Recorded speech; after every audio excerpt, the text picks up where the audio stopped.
So,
Well, good afternoon, everyone. I'd like to call the March 12th Ad Hoc Committee for Housing Solutions to order. Can we have a roll call, please? Kaplan, Here. Co-Chair Tornator, Member Cahill, Member Childress, yes. Member Covert, Member Desart, Member Eckhoff, Member Evans, Here. Member Galassi, Member Garcia, Here. Member Guston, Member Krajewski, Member LaPlante, Member Ozog, Member Rutledge, Member Schwarzy, Member Yu, Here. Member Zay. Do we have anyone on Zoom? Oh, we're gonna have to read that. So a quorum of the members is physically present. I'll entertain a motion to permit those members not physically present due to personal illness or disability, employment purposes, or business of the board, or family or other emergency, unexpected, childcare obligations, participate by video or teleconference. And I have a motion by Member Desart, a second by Member Guston. All in favor? We're going to let Member Eckhoff in. Great, thank you. Welcome, Grant. We move on to item number 3, chair remarks. So just briefly, over the last few months, while we haven't met, our staff has been working diligently with our partners, with the DuPage Mayors and Managers Conference, and today they will present a lot of what they've been doing over our recess. Sam, did you want to make any additional comments? No. Okay. So do we have any public comment? All right. Can I have a motion to approve 23-3401 Ad Hoc Committee for Housing Solutions minutes, regular meeting Tuesday, August 22nd, 2023. I had a motion by Member Desart, second by Member Guston. Any changes or corrections to the minutes? Okay, all those in favor? Opposed? The motion carries. Now we move on to our discussion item. We have Grounded Solutions Network presentation by Project Manager Colby Sledge, and I believe he's on via Zoom. Hi, everyone. It's great to be able to speak with you today. We are really excited to be working with DuPage County and excited to be seeing you in person right around this time next week. So, which we can talk a little bit as we give you an update. The last time that I think everyone convened, we had talked a little bit about DuPage becoming part of this cohort initiative that we call For Everyone Home. And I've got some slides that I can give you kind of a brief refresher on who we are, and the work that we've been doing over the last several months, and then give a sense of what to expect for several of you who I know will be in attendance in our steering committee meeting next week, and then what to expect moving forward as we work together throughout the end of the year. So I believe IT has the presentation slides, but if I need to, I think I have the ability to share if needed my screen.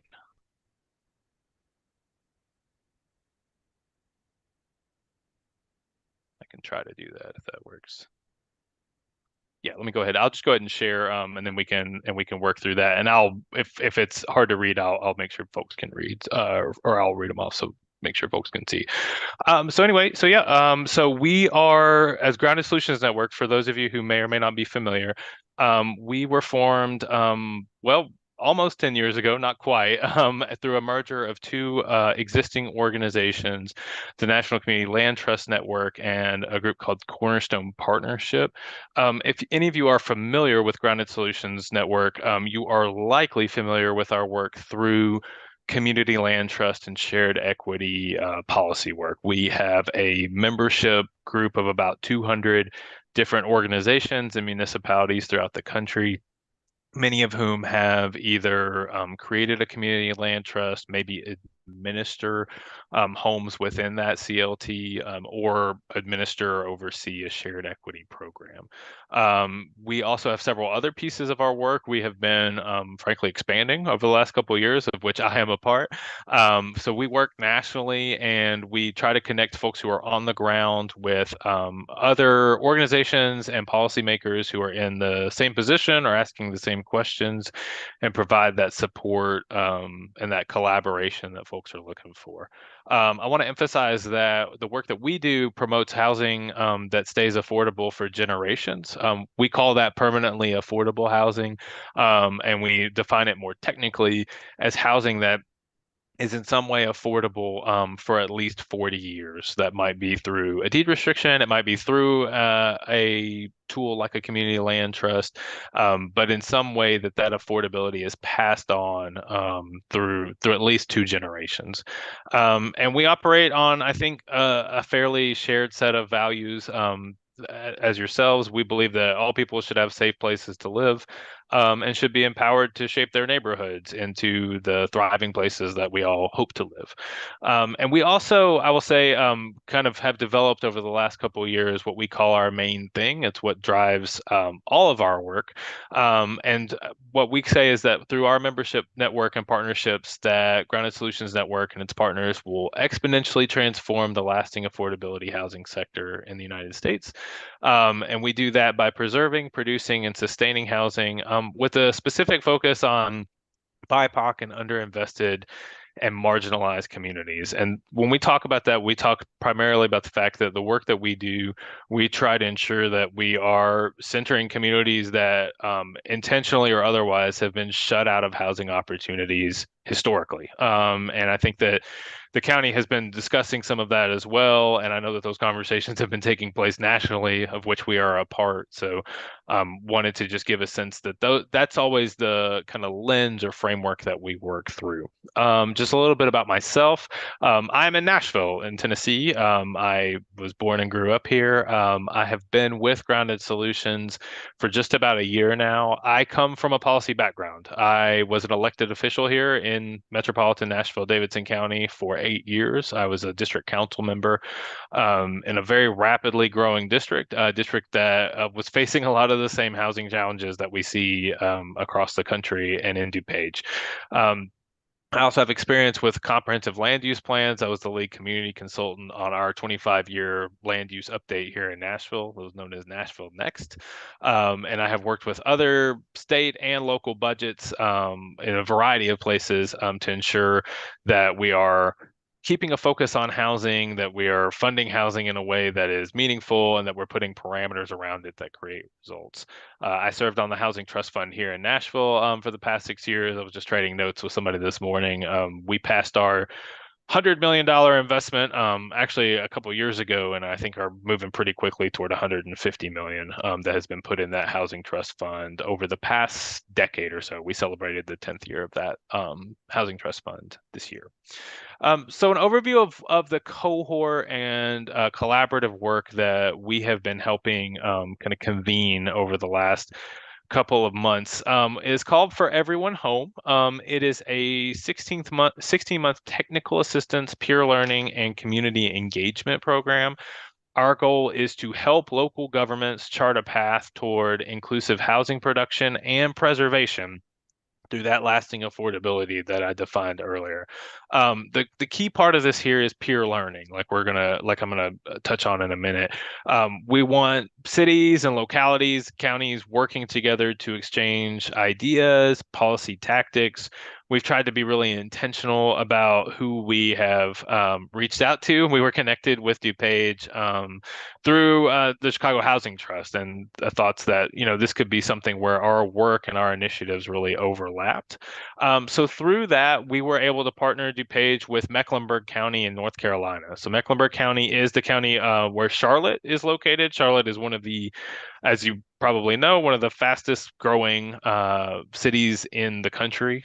They have been facing challenges over the last several years in keeping up with supply, and also in what you're going to hear a lot probably over the next couple of weeks regarding what we call a supply mismatch, right? Where you might be building housing, but housing that was maybe intended or marketed for a particular median income doesn't quite match up with the renter or the buyer because of other supply issues that are involved. So Mecklenburg and DuPage, you have been talking together over the last several months. We had a full cohort meeting back right before the holidays, and we'll be having another one probably in the next month or so. We're focused right now on obviously having our site visit with you next week. But then we also have some other candidates who are not part of the cohort, but who we think provide good examples for both you and Mecklenburg into what initiatives they've been taking on. And it's folks that we've been sort of previously engaged with and who know that we're working together with you. One of those is Fort Worth, Texas. They have a very similar population size to DuPage. They have been seeing that growth as well, and they have been very intentional at not lumping them in with Dallas, like I think most of us tend to do. But they have their own housing policies that they've been working very intently on, and we think some of those could have some good overlap with you and with Mecklenburg. And then my hometown of Nashville, we've been taking on several different initiatives that we think probably overlap well together, and we are actually hopeful that we can get representatives from DuPage and representatives from Mecklenburg here later in the year to do a full cohort meeting and see some examples and on the ground policies that are occurring here. But so that's our cohort work that we're doing. We're also looking at peers that DuPage has identified and other peers that we have found are in similar positions to you when it comes to population size and makeup, governance structure, and really trying to show, okay, where everybody's wrestling with the same things, but how are they wrestling with it, and where are the similarities that we can hopefully borrow and expand on good ideas and present some of our own that could be helpful to those other peers. Within DuPage County, within each of our cohort members, we engage a local engagement coordinator. That is a group that is well known on the ground in the community and has been working through these housing specific issues over the last several years. In DuPage, that's the DuPage Federation.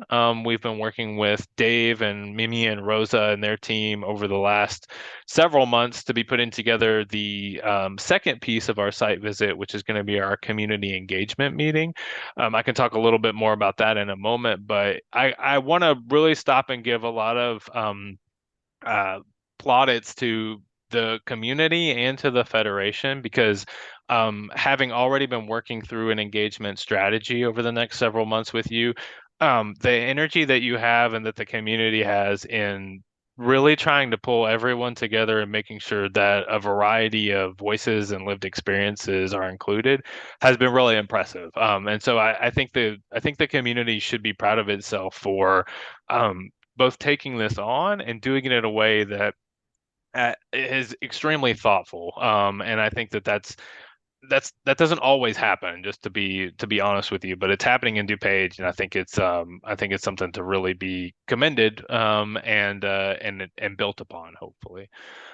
So I want to give you a sense of where we are and then what you will expect to hear next week from us. We have a 5-phase program that we have been doing over this 16-month engagement. What we saw through the end of the calendar year last year was getting our teams introduced, kind of determining who to talk with. We've had a partner who's been doing a lot of what we call qualitative research, a lot of interviews with people in the community. Some of you may have actually been interviewed by Anjali on our Up for Growth partner team. And so we are now moving into kind of the last portion of the second phase, which is our housing under production analysis presentation. So as you can see, we're conducting the site visits like we're going to be doing next week. Seeking community input is that community engagement meeting I mentioned. And then we'll be taking those notes and that feedback, incorporating them into the draft under production analysis, and then giving that back to you as a finished product deliverable that will help guide us through our next phase, which is crafting a housing action plan. So you may be asking, what is a housing under production analysis? We have partnered with our organization, an organization that is just excellent at this work on trying to determine and quantify what housing is being built and what housing is missing in our communities across the country. Up for Growth has a great federal presence in DC and is also expanding their regional work over this year. And we have partnered with them on the For Everyone Home cohort to help produce what they call an underproduction analysis. So what they do is they have pulled permit data and some other publicly available data and have been analyzing it against peers, against the framework that they show, that they try to promote for basically more efficient land use, because the land isn't changing and so we're not getting any more of it. And so as communities grow and as they try to address new needs and demographic and population changes, how is the production of housing keeping up? How is the preservation of housing keeping up? And what does that supply look like? So that's what you're going to be getting a draft presentation and report on next week. I'll give you a sense. There's a lot of text on the next slide, so don't try to strain your eyes reading it too much. But there are a lot of different factors that are incorporated within this report. We are showing kind of basically where the land use policies within the counties and within the municipalities that are included are impacting that underproduction. And just to, like, a spoiler alert here, basically everywhere is underproducing, and that's not a convenient thing for us. That's just the reality. Most places that are of any sort of size, municipality wise, are facing a housing crunch. We are facing a housing crunch in this country, unlike probably anything we've ever seen. And so I don't know how many of you saw with the HUD secretary, Secretary Fudge's resignation announced this week. The administration was talking about how there's more housing being built, like more housing starting now in the last 50 years. That's because we're 50 years behind, frankly. And it is impacting our communities. It's impacting our residents. It's impacting people who work in our communities but can't afford to live in our communities. And so those are the factors that we're going to be discussing and putting real numbers behind, real data, real evidence to show here's where you are, here's where you could be if things continue the same way, and here are some interventions that could maybe set you on a different path to where production and need get closer to leveling out. And so that's what you'll see, and that's the presentation that we'll go really in depth on in our steering committee meeting. And then we're going to give the kind of top line approach in our community engagement meeting the next morning. So just as a reminder, like I said, that's where we are. That's the end of phase 2. We are, I'm glad to say, right on schedule from what we've proposed to you when we started out. And I wanted to give you a little sense of like what to expect next week on the site visit. I've included a few photos from our Mecklenburg County site visit. They had phenomenal schedule where we partnered with kind of the lead I would say real estate arm of what they call their Housing Impact Fund. It is a privately funded engagement or initiative that also partners with the city and county in a couple of unique ways that we can discuss more next week. But we went on site to a couple of naturally occurring affordable housing multifamily properties and saw the result of one that they had held for a couple of years and what the difference was between that property and a sister property that went just kind of out on the market, and what the difference was in tenant makeup, what the difference was in rents and stability within the community. And then we also visited one that had just been acquired and was going through a renovation process, where the goal here was no displacement and ensuring that people had a more, frankly, a safer and more modern place to live. A lot of these places were 30 to 40 years old, needed a lot of repairs, and in a different context, might have been considered sort of end of life and demolished, right? And all of those hundreds of affordable units would have been wiped off the books. But with this kind of innovative partnership that Mecklenburg was working through, they were able to preserve a lot of those and have been, I mean, moving into the thousands of units now that they're working on. On our site visit, we will start off the morning not too bright and early, but next Wednesday at 9, and we'll be doing that housing under production analysis. The gentleman you see in this top left corner when it shows up, his name is Mike Wilkerson. He is an actual economist. I mean, he is working with our team at Up for Growth. He will get as nitty gritty into the details as you want during that Wednesday morning meeting, because he's able to pretty quickly give you a sense of both the local environment and then what other peer organizations and cities are doing to address the same issues that we're going to be bringing up on Wednesday. Then we'll do a couple of offsite visits. Major props to Paul and Mary for setting up what I think are going to be two really great offsite visits where we go see a Habitat for Humanity development that's occurred in the county, and also where we're looking at a potential office to residential conversion that I'm sure you're all familiar with. So we're really excited about the conversations that will come out of there, and they are two really great examples of sort of policies to be able to give a little more input and impact and see how we can scale those up. And then finally, to let you know where we're going after next week, we do get right into that housing action plan. And that's what we'll be spending pretty much all of the spring on and into the summer, which is out of our conversations with the community, out of the engagement that DuPage Federation is leading. We'll be putting together kind of a policy menu, for lack of a better term. And I want to emphasize that we are not going to be proposing things that are not feasible from an economic standpoint or not feasible from a political standpoint. These are solutions that we hope that won't be entirely new, frankly. There might be different angles to them or something that the county hasn't yet discussed. But what we really want to do is be able to come to you at the end of our community engagement process and have a policy agenda that looks like the county, that looks like the input that's been given to us, both from you as stakeholders and policymakers, and from community members who may be living through some of the housing insecurity or instability that we're going to be discussing.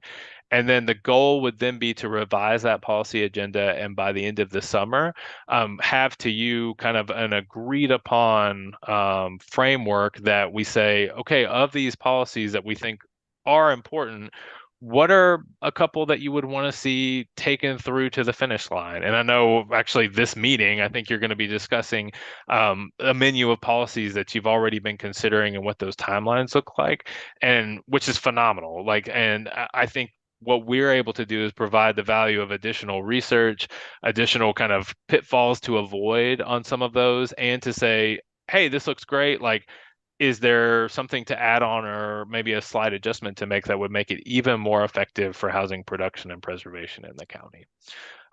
So what I would encourage is that this is my cell phone number and my email address. If there are items that come up in the days, weeks, months ahead, please do not hesitate to contact me. We have been having a lot of great follow-up conversations since our site visit last month in Mecklenburg, and I anticipate we will do the same after next week in DuPage. So I want this to very much be an ongoing conversation that we have, and one where if something piques your interest or doesn't quite make sense based on what we've discussed to that point, I want us to be able to have that one-to-one conversation and relationship. Cannot thank you enough for the opportunity to work within a community. I know that it is not the easiest decision to make, to say, hey, we're going to invite people in who may or may not be familiar with our community and its makeup and the conversations we've been having over the years. And so we want to be really cognizant of the fact that we're invited guests, and really just thank you for the opportunity and the work that we're going to be able to do together. Okay, so are you open to any questions? Yeah, absolutely. I just want to just inform the committee, we are not going on those site visits. It's just the staff that's going. That's my understanding, correct? Yes. Just the small steering committee, which does not include any of us. So don't worry about those meetings next week. So can I ask why the travel wasn't approved? We haven't approved the travel for this. We did approve the bus that that they're gonna, Oh, and that's what the yeah, bus and that's was all for. local. Yeah, it's just local here. Yeah, it's thanks. just local around town. Oh, it's right here? Yeah. Yeah, Okay, Grounded. why did I think this sounded like you were going to Nashville? No, no, No. no. Grounded Solutions is coming here. Gotcha. Sorry. Thank you.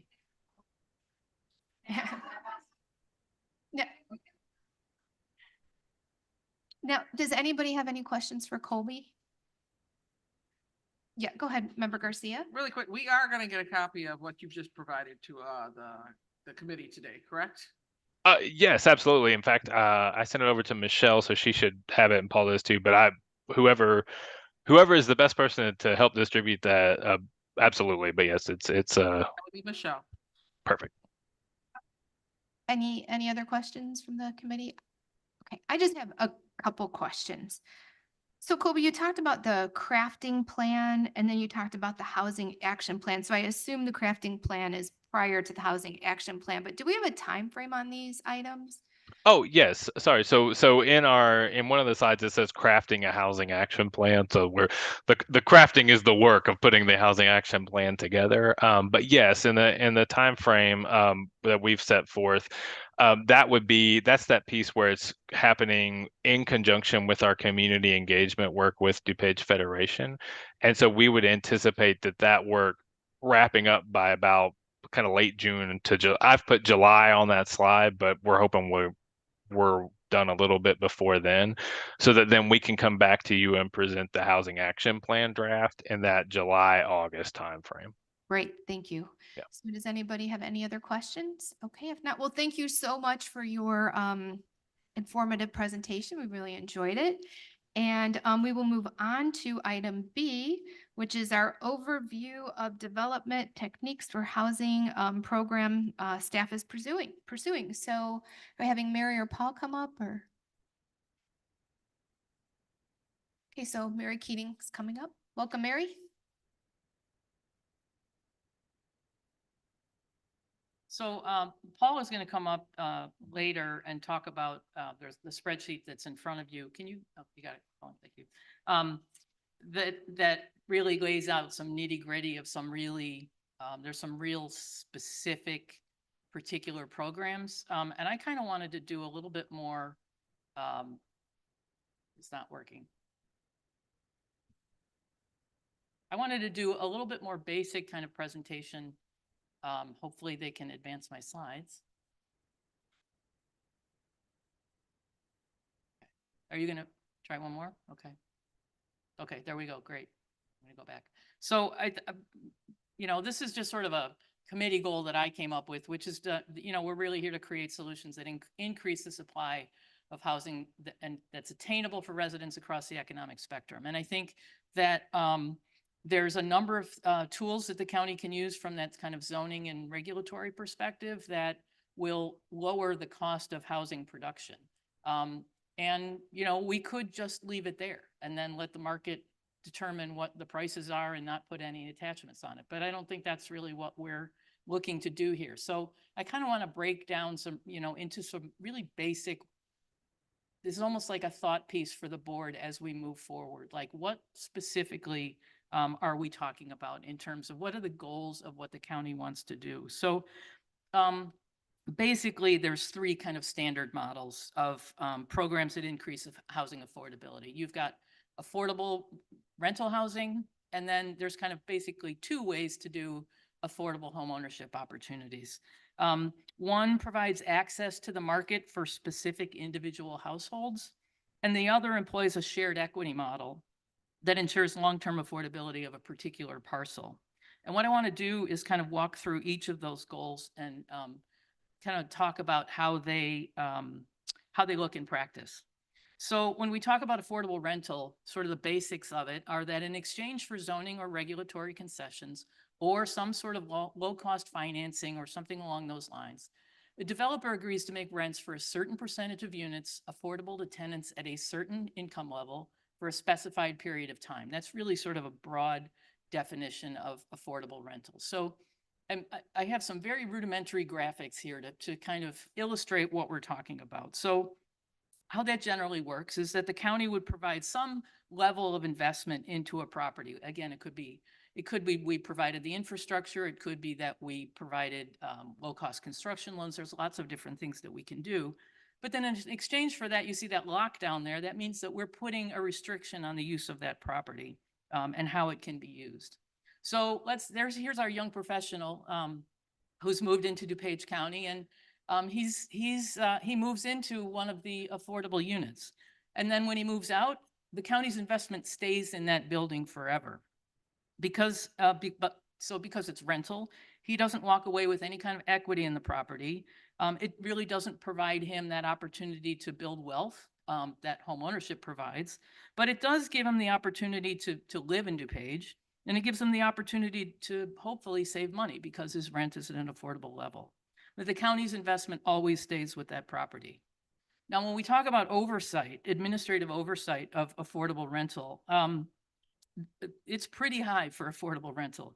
It's a significant amount of oversight because not only do we have to ensure that every single tenant who moves into that building is income qualified at the time they move in, we have to follow them through their tenancy. We also have to maintain some type of standards for the units that typically requires periodic, usually annual inspections of at least a percentage of the units. So this is smaller than I thought it was going to be. So when we create a program for affordable rental housing, and I will provide the slides so you don't have to jot all this down.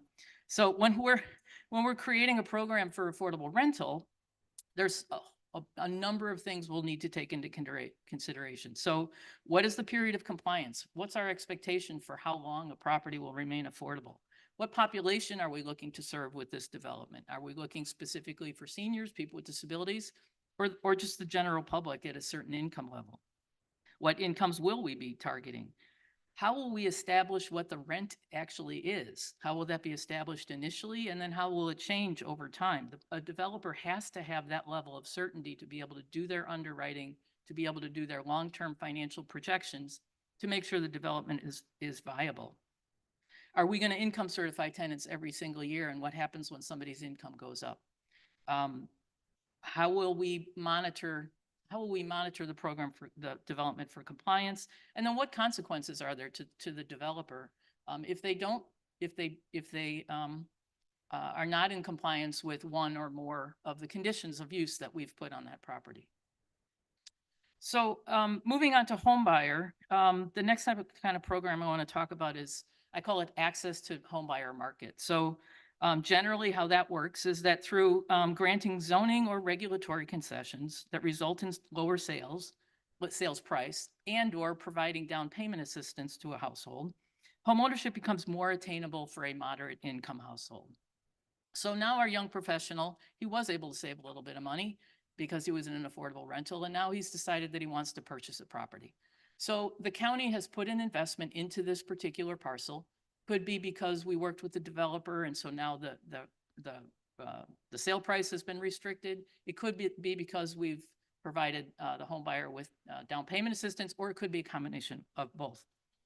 So now when he moves under an access to market model, he realizes all of the equity that has been built. So we gave him access to the market initially, and all of that equity goes with him when he leaves. Typically, there would be some period of time where he would have to live in that property in order for him to realize all that equity. But if he fulfills that commitment, it all goes with him. So the county's investment is into the household, not into the property. This model doesn't have as much oversight as long-term rental. So we have to determine if the home buyer is qualified at the time he purchases. Then we have to make sure he has fulfilled the requirements of the time lived in the home to make sure that he does earn the equity that he has built up. So this model doesn't ensure continued affordability like long-term rental does, but instead it's focused on assisting individual households that would not have the opportunity to purchase a house and realize the wealth building that homeownership provides. So when you're looking at an access to home buyer market program, some of the things that we have to look at is if we restrict the sales price, how will we make that determination? Would it be consistent across any new development that we're involved in, or would we do it on a case by case or maybe community by community basis? If we're doing down payment assistance, how much are they going to get? Is it a flat amount? Is it based on a percentage of the home price or a percentage of their income? Would it be a grant or a loan? Would we forgive it over time? What population are we targeting? There's many programs out there for first-time home buyers. There are programs out there for first-generation home buyers, meaning people whose parents never owned a home. And there's others that are specific to industries. So, first responders, people in healthcare, essential workers, that kind of thing. What kind of income levels are we interested in supporting? And then how will the county verify that the property remains the home buyer's primary residence during the time that he lives there? And then the third is that sort of limited equity parcel affordability is what we're calling it. This one is the most complex. So in exchange for for a homeownership opportunity that they couldn't otherwise afford, a homebuyer agrees to limit the amount of equity he receives upon the sale, and the property remains more affordable for the next eligible homebuyer. So in this one, you'll see the county has made an investment, but we have a lock now on that property. So we've invested in a particular parcel.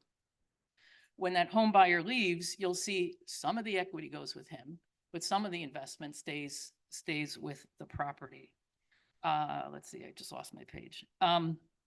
So this model has the highest level of oversight because in addition to qualifying the home buyer and determining the equity portion at the end of the sale, we also have to do some sort of long-term monitoring of the specific parcel. So not just for this home buyer, but for everybody who owns it down the road. Now, additionally, so the next home buyer comes in, and now she used to live in affordable rental, and now she's coming into this model. We have to income qualify her at the time of purchase. It's also very likely that we're going to have to put some sort of additional investment into that property, depending on where home prices have gone in the period of time, depending on if incomes have not risen at the same level that home prices have. So we're probably going to have to put some additional investment into that same parcel. So when you're looking at this model, you've got all the same considerations that you do for that sort of access to market in terms of, who's the eligible home buyer, what income level, what population. We have to look at what percentage of the equity will the home buyer earn over time. Will we restrict the resale price? Will the homeowner be stuck trying to find an eligible buyer, or will we have some third-party organization that will purchase that property back and then go find the next eligible? That's sort of a Habitat for Humanity model, if you will. And then if we do need to make additional investments in that property, where will those investments come? So this is sort of a summary of the kind of the goals and the administrative work with each of these three models. So as I'm talking, as you know, as I opened it, I said this is kind of a thinking piece for the board as we're moving forward. I think if long-term affordability is of individual parcels is your goal, well, affordable rental and the shared equity model should be the priorities. If we're really interested in building wealth for individual households, then that access to market is the way to go. But that doesn't, that access to market model doesn't provide long-term affordability for individual parcels. And then the administrative burden, it varies. But that access to market is the easiest, but it doesn't get you the long-term affordability. So like I said, I wanted to, I know some of it was pretty basic, but I thought it would be helpful just to kind of break, because all of the models that are out there that have to do with our investment, we really need to be thoughtful about what exactly what is the goal? Are we interested in rental? Are we interested in investing in households? Are we interested in long-term affordability of parcels? Because I know our staff is awesome and amazing. We can't do them all at the same time. So. Mary, thank you so much. I'm going to open up for questions. So I have Patty and then Greg. Patty, go ahead, please. And then Dawn. Yeah, thanks, Mary. That was a very good presentation. I want to thank you for that. And you're right, it is a lot of work, and there's a lot of agencies and organizations that do one part or another part of everything you've talked about. So to expect county staff to just put it all under an umbrella and them do it all is really, I think, well beyond what we should be talking about. I do think, though, that the rental portion of it, when you had your first cap, was the affordable rental portion of it. There's a lot of agencies that do that, and we administer a lot of money out, like HUD and IDA and all of these other agencies that already do that service. So kudos. I think we're already, on the move and have been on. Can the I make move. one comment on that? Yeah. I don't mean to interrupt you, but Yeah. yes, you are correct. Like the low-income housing tax credit program, the LIHTC program absolutely is the Yeah. largest, but it only goes up, it targets households at 60% of area median income. Correct. You can go up to 80 as long as the average of the entire development is 60%. So if we're talking about those young professionals who might be at 80 or 100% of area median, so that's where I'm talking about those considerations. Are we looking at supporting a different income level of different household? bracket. Yeah, obviously, we absolutely have no interest in duplicating programs that are out Right. there already. And I think even complementing those other programs with another calculation on income and who would qualify under a county program is one thing also. Obviously, we would have to do the calculations and all of the other administrative stuff on that, which would be a cost also. Not saying that it's a no, I'm just saying that that's another layer. They've got what they're doing it, it's great, but now we may be able to enhance it with a more of a, what do they call it? More of the middle housing price rental market. So I think that there's a lot of conversation we can have with that. I'm not sure how much bang we'll get for our buck on that one, but again, we really should have that conversation and see how that opens up. The second one was the purchase option, which obviously helps the individuals build wealth and then move on to the next stage of life, and then they can help, so on and so forth. There are some bills that I'm going to share with staff later on that just came up in Springfield. One of the bills is SB 3497, first time buyer savings account. I don't know if you've heard about that. So there's things going on in Springfield too that might be able to benefit that type of program if we go down that route. Right. And I don't remember what the last one was. It was so complicated with respect to how much administrative work would have to be done, and then how to calculate where the equity would be and how much equity. And of course, every time you own a property, when that property transitions, somebody's got to give it a facelift. Either paint, carpet, Right. The bathroom gets messed up, the kitchen gets messed up. There's those intrinsic expenses that go with home ownership. So that's another category of where are we going to get that money? What does that look like? Or does it come from the county's equity in that property? Or does it come from the buyer's equity in the property? So, that one's a little bit more complicated, but I'm looking forward to conversation. I look forward to getting more data from Colby as to our local Exactly. market. Right. He's talking Nashville, he's talking North Carolina, where my brother's at. And I love that. They're all southern states, but their cost of living is not as high as our cost of living Right, here. and they are specifically, They are yes, they've been specific. talking to municipalities, they're looking at the new builds that have been done in DuPage, what income, what price level, they're doing a deep dive into DuPage specific data. Yeah, and I think that's going to help us a lot. Right. Because it'll be more local than what because ours will probably shift a little bit different. The framework might be the same, but I think the data might be quite different. Sure. And that might help us moving forward. But I just thank you so much for that and for Mr. Colby's presentation. And thank you, Chair. Thank you. Member Shorzy? Thank you. And Mary, thank you for an outstanding presentation. I feel like, at least my perception, you dumbed it down for me. So you could write a book on affordable housing for dummies. That was excellent.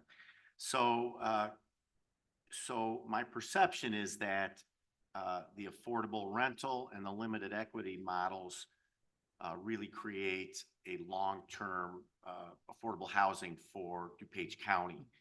My concern, and tell me if I'm wrong, is that the access to the market home buyer is sort of a one and done. I mean, they create equity for themselves and they could move to North Carolina or Indiana. And so you lose, there's the potential to lose all that investment. And so am I reading that? Am I understanding that? Yeah, that's correctly? exactly right. But what it comes down to, what is the goal? Is the goal to provide opportunities for specific households to get into the market to build that well? So, And I understand that, and maybe my perception of this whole thing is wrong, but certainly my goal would be to create sustainable, affordable housing in our county. So, thank you. Thank you, Member Schwarzy. I have Member Desart, and then Member Yu, then Member Ozog, then Member Rutledge, then Member Evans. Thank you. Mary, thank you for that excellent presentation. Couple of thoughts that I had as somebody who serves on the DuPage Housing Authority Board of Commissioners. When we're talking about, well, first of all, it sounds like under the affordable rental, number one, it sounds like a lot of what the DHA does with vouchers. Also with the specific income levels. So the affordable rental seems like you would need low income to be able to get a voucher or get into that rental. But with the home buyer qualification, you would need a much higher income level to be able to get homeowner qualification. So I'm not sure Can- if you Yep, if so- you have a low income, you get to have housing, and then if you have a higher income, you get to have housing. So that's It's- one question. that's entirely up to us. So Okay. you can certainly have, rent, sort of affordable rental that's affordable to individuals between 80 and 120% of area median. That's that's kind of the essence of what I'm trying to communicate, is that there's a whole bunch of considerations. And if we want, and we absolutely have no interest in duplicating what's already happening. Right. So there are 3,000 vouchers out in DuPage County, but there's 60,000 people who live below poverty, and there's hundreds of thousands of people who are, sort of at the median income. So there, we know we have a shortage of affordable housing at every income level. And Oh, so absolutely, Yeah, and so we sort of need to yeah. decide, well, how is the county going to invest? What's the niche that we can play with the investment that the county is willing to make? For sure, we have a waiting list, and, even one on that waiting list is too many. My second thought was bouncing off of what Member Guston said regarding the administrative burden. I don't think DuPage County wants to be in the real estate business. That was just my gut feeling when you were speaking. Thank you. Thank you, Member Desart. Member Yu? Thank you, Chair. Mary, thanks for the presentation. You had obviously delineated the fact that there was going to be a high administrative burden for rentals and for the limited equity or parcel affordability, but has there been any analysis about which would be higher? Is there a gradation of how much staff time or how many staff or, that kind of thing? I have not broken it down to that level. I think just based on our own experience of, through our Community Development Commission, we monitor almost 1,000 units of affordable rental housing that we've funded through the home program. And so we know that, we know what that is. We monitor the management company and to make sure that they're renting to income qualified tenants. So, we have experience and we're also fairly familiar with kind of the habitat model, which is that shared equity, which is the most complex, but tries to strike that balance between long-term parcel affordability and sort of a limited opportunity for households to build some wealth. So I tried to sort of communicate, well, high or low, but I don't have a breakout, sort of this is what it would cost. This one model would be 10%, one model would be 18%. I don't have that kind of data. Okay. And may I ask one more question? So I was just wondering, can you tell us, I've heard that it's generally 80% to 120% of median income. So what would that be in DuPage County? Would that be like $70,000 to $90,000 for a person's income? Anybody know the median income right now? It's about 100, isn't it?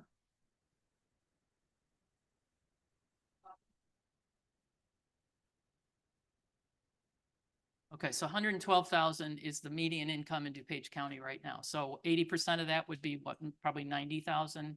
120% of that would be 150,000. Right, and that just goes to show in DuPage County, we have a lot of high earners, right, with high incomes, and there are people who are still unable to support, their housing here in DuPage. So I just wanted to make that point as well.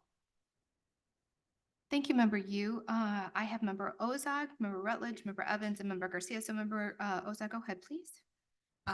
Thank you for the presentation, Mary. I just want to go back and you might be able to help me with this. When Colby gave his presentation, when you're talking about that middle level of housing where it will continue to be affordable, you purchase the home at X interest rate or whatever. It's entailed, or I'm kind of looking for that word. For instance, the habitat situation where you can move out of that, but the next person moving in is going to get the advantages of the habitat. You'll take some equity with you. That situation. Did he say? I'm sorry, Colby. Thank you. Yeah, he just popped on. So maybe did you say 4 years or 40 years that you would try to entail that kind of property or encumber that kind of property? Sure. So 40. So we talk, multiple generations. Yeah. Okay, great. Thank you. I just wanted to be clear on that. But thank you so much for the presentation, both of you, and onward. Thank you. Thank you, Member Ozog. Member Rutledge. Thank you, Chair. I come from a flipping business. Is there any conversation? My first house was a HUD house, didn't have a furnace or screens. We had to put all of that work into the house in order to be able to afford. Is there any conversation about sweat equity? Especially when these houses turn over and need that refresh. Right. Well, I mean, in the habitat model, that's certainly something that they do. That's a significant component of the Habitat for Humanity model. I don't think I know that there have been programs in the past that gave first-time home buyers some additional assistance for minor rehab. It's been a while since I've had any kind of knowledge of those happening. I think that might have been back in the 2006, 2008 era. So we haven't specifically had any conversations with that. But again, I mean, we're talking about, the reason I'm sort of asking about the goals is we're talking about how the county wants to make its investments. We have $5 million. We have, and hopefully more down the road. And so it really is up to the board to decide what is it that we're trying to accomplish. Right. And it's not to say that we have to pick one lane forever. It's sort of, where do we want to go where do we want to go sooner than later? Thank you, Member Rutledge. Member Evans? Thank you, Madam Chair. Mary, thank you for that presentation. That is just so much information, and you basically presented to me how complex the issue is and how we are just at the very beginning planning stages. And we as a board probably need to get together and decide what's achievable, where we want to start. We want affordable housing for everyone, but we probably need to make it a very small digestible chunk to begin with.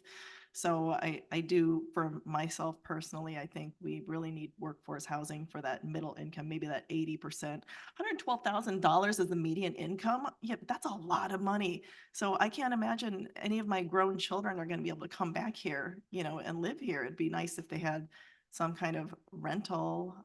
In Naperville, Patty, we have that, those micro units where this was a market, this was a market rentals, but they're micro units. So they are studio apartments it was a hotel that was converted to studio apartments. And it's not really burdening the school districts a whole lot because, large families can't live in there. But it is something where, our paramedics can live, or, these are people, young professionals can live there. So I think these are achievable, and we might want to start there before and see how it goes. But I'm hearing 2 full-time, it just sounds, from what you're describing, all the oversight, I'm hearing we need to hire new employees for this. I will say that we Thank you. did include one additional headcount in that, the Affordable Housing Fund. So we have not moved on it. We're probably pretty close to posting for that position. Once we have a pretty clear direction on what we're doing in the next, maybe 6 to 8 months. I don't know if I think, was there somebody else on the list for questions? I wanted to ask Paul to just kind of briefly talk about the spreadsheet that's listed there. Yeah. I just have Paula that hasn't asked a question yet, and then Member Guston wanted to ask one more Okay. question. And mine is very quick. Listening to the 3 choices that you gave there made it so clear on how much oversight is going to be on some of these choices that we're going to have to go with. And we know staff is burdened already, so it's very troublesome to me to think, oh, now we're going to add more to their plates. So I'm glad we have the 1 person on there. I was glad that member you asked about the median income, because that is just mind blowing that $112,000 is the median income here, because that means that a lot of, as Member Evans said, our children are not going to be able to come back here. And I'm already having that with my own children, that they're not able to buy anything or even rent in this area hardly, without it being, the same price as a mortgage. So I think we have to just talk, long and see exactly what we're going to do. That's it. We just have a lot more discussion to have. So Yeah. Yeah, I also should have put something in there about the importance of partnerships. I didn't mean for anything to imply that the county is going to own and operate rental housing, or that we're going to that we're going to be selling. We're going to be partnering with community agencies, but we will always have the responsibility of making sure that they are doing whatever we said they needed to do when we partnered with them. So, yeah, that's so the oversight that Right. I'm a little concerned Yeah. about. So yeah. And Member Tornatore and I just were having a little sidebar up here. And, we probably will have to have a workshop meeting or some type of meeting with all the board members as we get closer to kind of draft what plan or plans that we want to go forward with. I also noticed we didn't talk about like supportive housing, but I think that's something that we might have to put in our plan as well. So there's lots of, things that we need to talk about, but we will definitely have to have much more in-depth, like I said, probably workshop meetings, at least 1 or 2 probably, to come up with our plan. So, yeah, Member Turner, go ahead. Yeah, no, I agree with you, and I love the dialogue, and I've been pumping this for a long time. It's going to take a while for us to get where we need to go, and we have to build a foundation. And I know that there's some people, and whether they be developers or board members, who are anxious to get this done right away. And so am I, but the reality is, as Mary has shown us, is that there's so many different options. We want to make it simple. You could take the one option about home ownership and say, we're going to give everybody who qualifies a $10,000 down payment assistance. That gives you one way to get into the market. And if you can sell that house for $40,000 more the next year, God bless you. The other is to deal with a private developer, even as opposed to a community person, and say, we will give you infrastructure help. We'll give you some tax incentives. We may even give you some money. We'll give you some zoning entitlements, but you've got to have this to be an affordable housing project. And it doesn't always have to be the same. Mary, correct me if I'm wrong. If you had 40 units or 50 units, maybe 10 of those can be 80% of median income. 10 can be 120%. It all depends. It all depends what the market is. And Mary pinpointed it exactly. What population are we targeting? Are we looking for people who are homeless, who are looking to get in to homes? Or are we looking for our children and people who otherwise would like to stay here, or a combination of the two? So there's still a lot of work. Mary and Paul and Colby have done a magnificent job. There's still a lot of work to do, but as Liz and I just talked, at some point when we really get a handle on this, we need the entire board involved in this, whether it's after a meeting, call a special call, whatever the case might be, because this is going to be a policy decision that we're all going to have to live with in our districts. And I think it's important that everybody be involved in it as well. But Mary, you nailed it, as you usually do. And I really enjoy the questions, because I think it's moving us toward where we need to go. So I have Member Guston and Member Yu, and then we'll bring up Paul. This one. Okay. Member Guston. Yeah, and I appreciate Board Member Evans bringing up the Naperville affordable housing conversion of a hotel. Unfortunately, the hotel had to be torn down because the infrastructure was so bad. However, what that ended up happening was it started out as affordable, 800 square feet. Thought probably the rent price would be around 800, maybe 900, which is obviously fits that mold. Unfortunately, by the time labor and construction cost and everything else and the lack of streamlining, so that got changed. That's probably something we want to have high on the list, is streamlining through the government entities, because time is money for any developer who's going to develop. And so unfortunately, then those prices obviously almost doubled. So now you didn't reach where you wanted to reach, but you've got something. So it's kind of like trial and error. I will say, in my view and everything that I've read, it's not subsidized housing we need. You know, HUD and IDA and the rest do a great job, and they have been, and staff has been doing. It's the workforce. We can see it throughout the whole nation. I anticipate probably that Colby will probably find that to be true in our area here. With 112% income bracket, I will say most families have two incomes. It's been like that for a long time, even through my life. It's always been two incomes in every household a lot of times, not always, but that does, you know, kind of make that price bracket go up a little bit for the area here. So I'm looking forward to getting more information on this and diving in and figuring out what's going to work the best and what direction the board wants to go in, because I think there's a lot of positivity and opportunity out there to be able to help people. Thank you. I just want to make one comment, just one follow-up comment. Member Chaplin referenced permanent supportive housing, and that's for individuals with disabilities who are unable to work. Yeah. Pretty much Or every other kids, rental kids, right? is workforce housing. People in LIHTC projects are working. People who are in the PADS Interim Housing Center are working. So I know we kind of use a bunch of terms interchangeably. So I think if we want to focus on a particular income level, I think that's perfectly fine. But I think we just need to differentiate between, if it's not permanent supportive housing, it's workforce housing. It's just what income level of the workforce are we talking about? There's a whole lot of the workforce that's not making $112,000 a year as a household. So, Yeah. so it's just, where do we, you know, and there are other organizations that are providing housing, not enough, but they are providing housing for lower income workers. So And it's what all group are- workforce housing. What group are they, what group are they looking like? Gorman obviously has development that's going to be going in, hopefully, potentially. Mhm.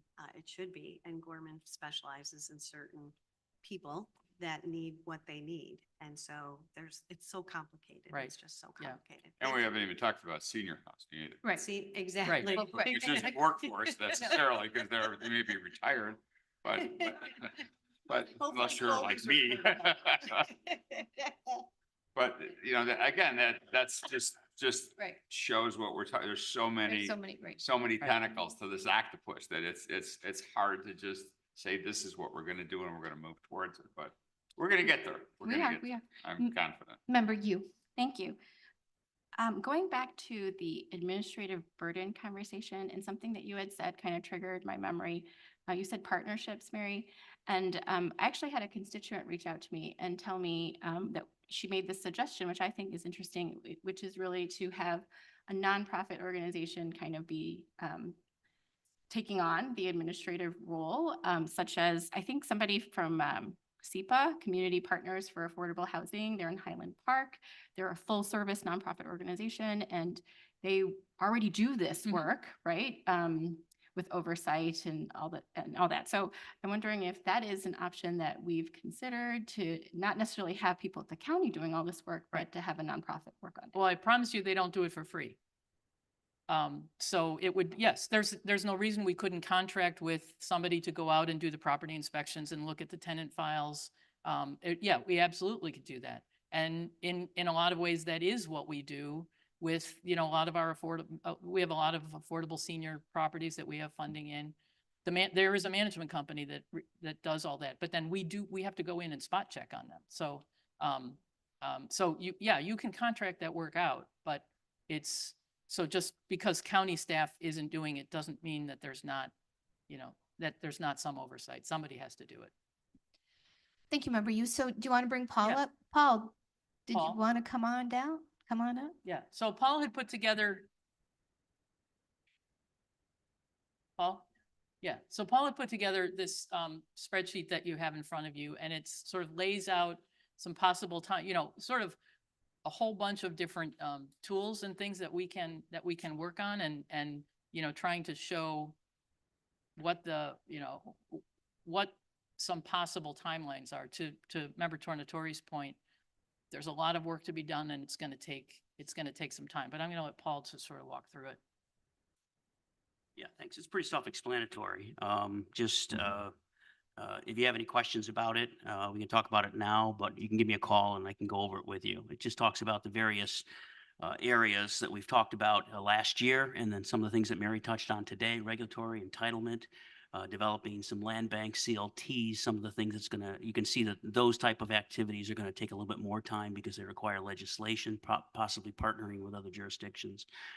So this is just a sort of a rudimentary chart that shows how we can move some of these things forward. We're actually working on a few of these things right now that we'll be bringing forward to you, some of the entitlement and regulatory aspects of it that we're looking at within the next 3 to 6 months. But just go through it. If you have any questions, give me a call and I can walk you through some of it. All right. So Member Rutledge and then Member Guston. Go ahead, Member Rutledge. Thank you, Chair. Paul, what is inclusionary housing ordinance? Inclusionary housing ordinance is where you actually allow for different types of bulk regulations, setback requirements, density requirements for different types of housing that would include some of the things we're talking about: affordable, attainable, workforce.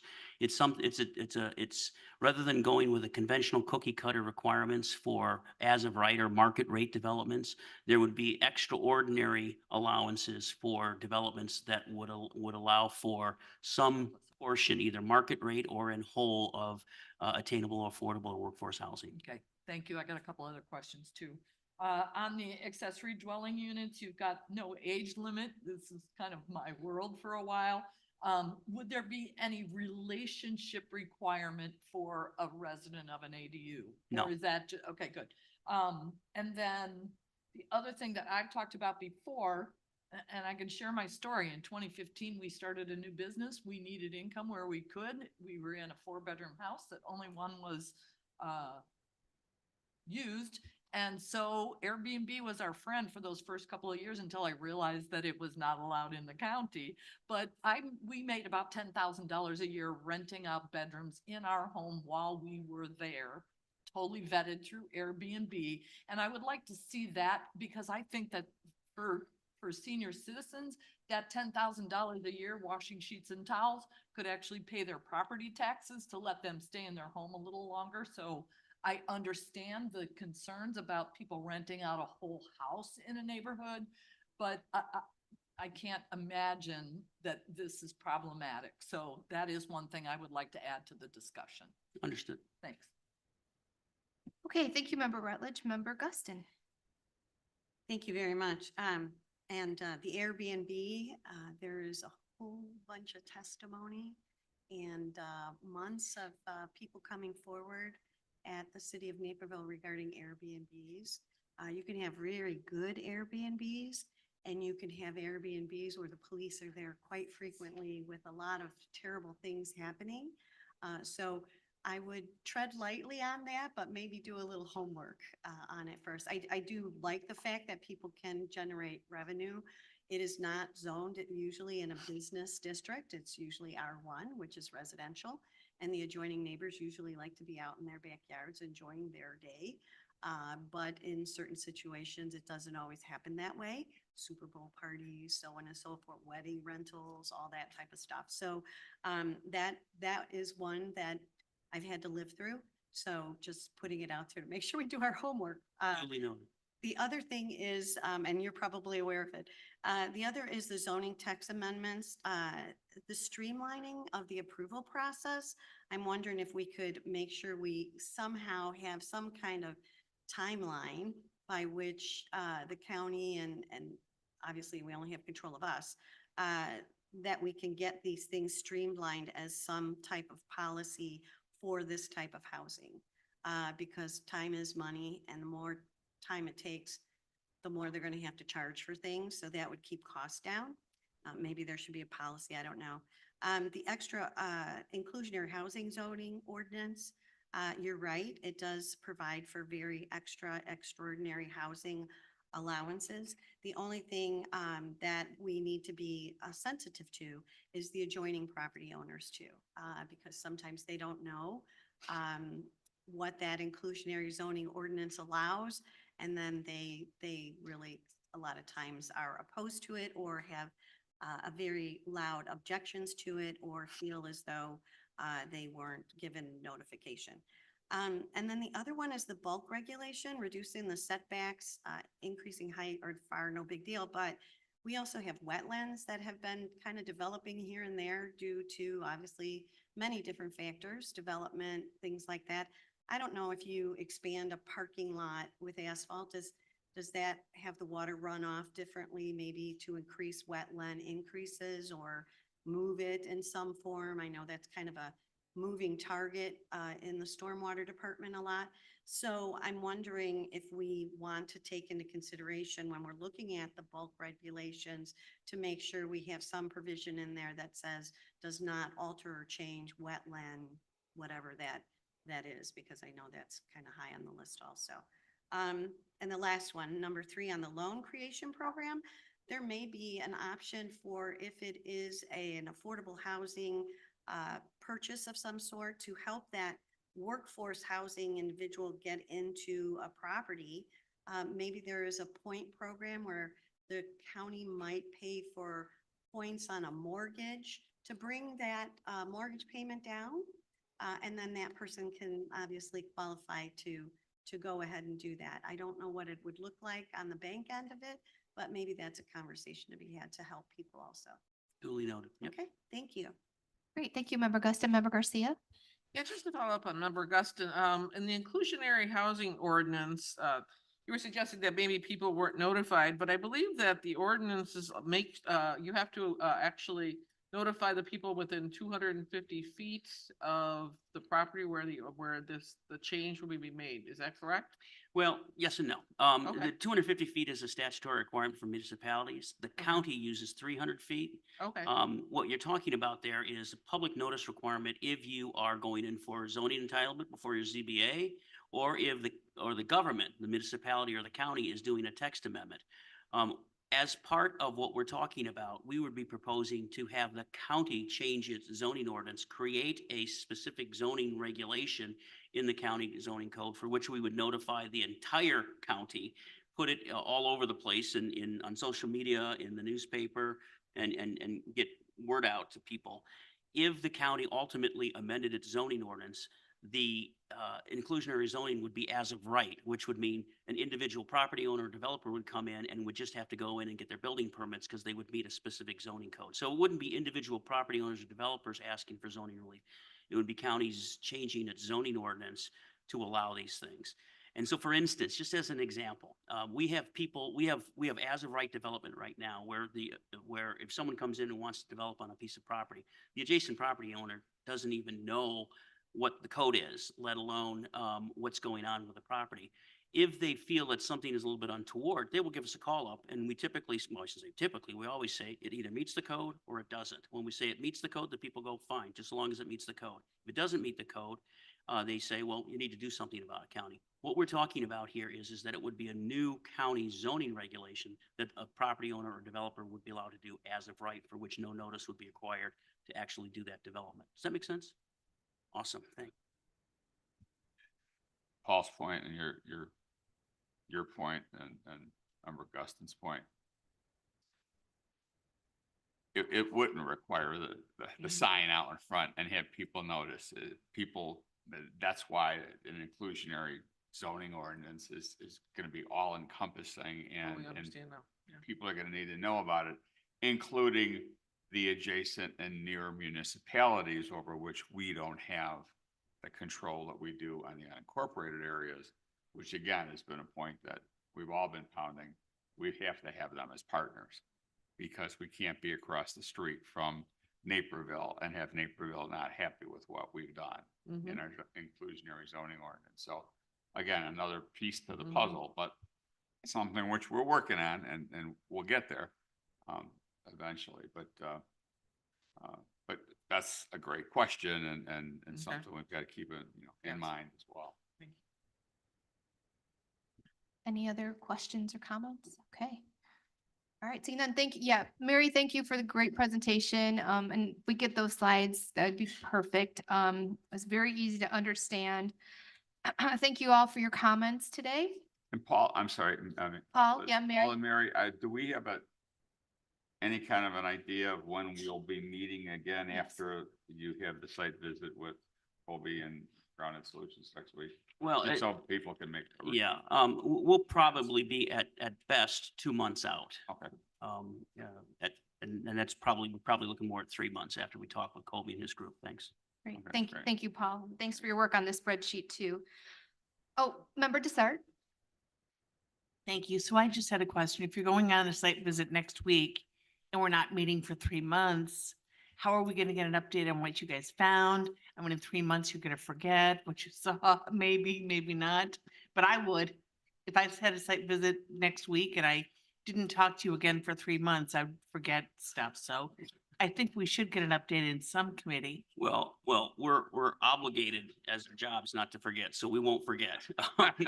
Lest we have personnel come down on us or our bosses. But what we will do, to be clear, the site visits by Grounded Solutions on Wednesday and Thursday next week are workshops, and then we will actually visit 2 sites out in the field.